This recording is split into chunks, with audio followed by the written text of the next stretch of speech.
Perches are another move you can do that utilizes the idea of a stall. Just this time, you're stalling against a part of your body.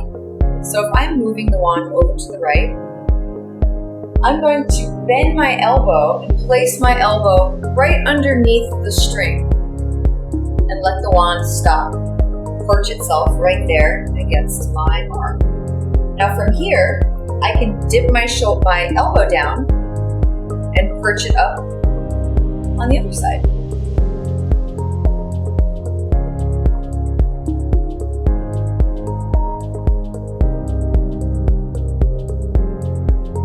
You want to keep the string taut right here.